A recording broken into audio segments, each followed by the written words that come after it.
Hello साथीहरू सबैलाई नमस्कार। म चाहिँ अहिले कुलपुरदेखि दाना लोड गरेर प्रगति प्लेट दाना ब्रोइलरको दाना लोड गरेर आइरहेको छु। अहिले म चाहिँ ट्याक्को छिन्छु। अहिले चाहिँ म त यो के भने चिबोबै भन्ने ठाउँमा पुगेको छु। अगाडि ट्राफिक चेकिङ छ, त्यसैले यतै बसिरहेको छु। माल पनि धेरै छ मेरो गाडीमा। गर्मी पनि लास्टै छ, त्यसैले म एकछिनको लागि यतै रेस्ट गरिरहेको छु। आज सर्किट पुग्नुपर्ने छ, बस्नलाई सर्किट पुग्नुपर्ने छ घरमा। आज चाहिँ भोलि बिहान चाहिँ म कालीकोट जानुपर्ने छ। बिहानै निस्केपछि भोलि बेलुका पुगिन्छ कालीकोट। अहिले म ट्याक्कै बबई बजारमा छु। अहिले मेरो गाडी दाना छ 220 बोरा, 11 टन दाना छ। त्यसैले अगाडि ट्राफिक बसिरहेछ चेकिङ। त्यसैले एकछिन ट्राफिक जाँदासम्म यतै साइड लगाएर बसिरहेको छु। ट्राफिक गएपछि यहाँदेखि निस्किने छु। गाह्रो छ ट्राफिकले बिगार्ने, ट्राफिकले हैरान गराइदिनलाई। जुत्ता लगाउनुहोस्, सिटबेल्ट गर्नुहोस्, के भनेर अझै ट्राफिकले ल्याङ गर्ने होलान्। त्यसैले एकछिन यसो साइड लगाएर बसिरहेको छु गाइज। एक्लै छु, हेल्पर सेल्पर कोही छैनन्। पसिनाले हैरान गराइसक्यो गर्मीले, बस्न नसकिने छ। आजभोलि नेपालको झन् कोलपुरतिर भाउजूहरू बिर्सिएर भुलेर पनि नआउनु होला। अब केही विशेष कामले आउनुहुन्छ नि त छुट्टीको, नत्र यसो घुमघाम गरौँ भनेर सोच्दा पनि नसोच्नु होला। नेपालतिर यस्तो गर्मी छ, बबईमा त यस्तो गर्मी छ भने चाहिँ अब नेपालमा त छोडिदिनुहोस्। कति धेरै गर्मी छ भनेपछि अब कुरा नै गरेर साध्य छैन। यस्तो भइसक्यो हाल्ने।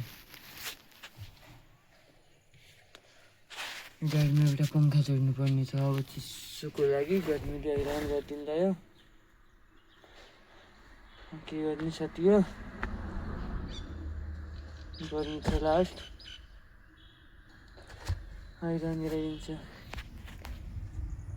यो चाहिँ बबई बजार हो, यो चाहिँ बबईको रोड।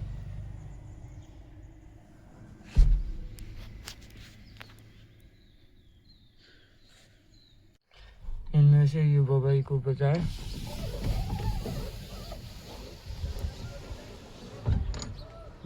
पछाडि 2-3टा तर गरी पनि छन्। अब नि चेकिङ भएको कारणले म अरूलाई जुम गराएर देखाउँछु। ट्राफिक अगाडि ट्राफिकको भ्यान छ। अलि मोबाइलले जुम गरेर भ्याएन, अगाडि ट्राफिक छ। गाडीहरू लाइन लगाएर बसिरहेको छ भनेर ट्राफिक अब कतिखेर जान्छ भन्ने कुरो छ। यहाँ ट्राफिक गएपछि निस्किने छौँ हामीहरू यहाँदेखि। यहाँ एकजना केटा र केटी बसिरहेछन्।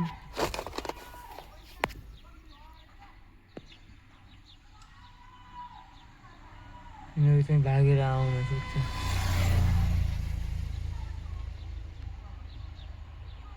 ल अङ्कल गयो, अब के भन्छन्।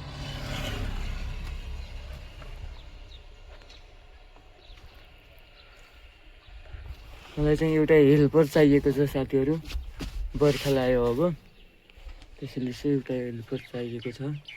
यसो मेरो गाडीमा काम गर्न चाहनुहुन्छ, गाडी सिक्न चाहनुहुन्छ भने यसो कन्ट्याक्ट गर्न नबिर्सिनु होला।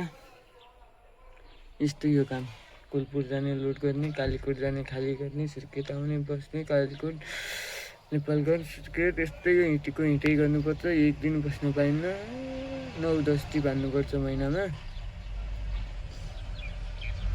गाह्रो छ साथीहरू। यो चाहिँ घुम्नुलाई एकदम राम्रो छ यो ठाउँ बबई, एकदम राम्रो देखिन्छ, एकदम राम्रो छ। बबाल छ यो ठाउँ पनि। बबईको माछाले एकदम फेमस भएको ठाउँ हो। बबईको माछा भनेपछि फेमस भएको ठाउँ हो यो। ल हस् त कति बाई।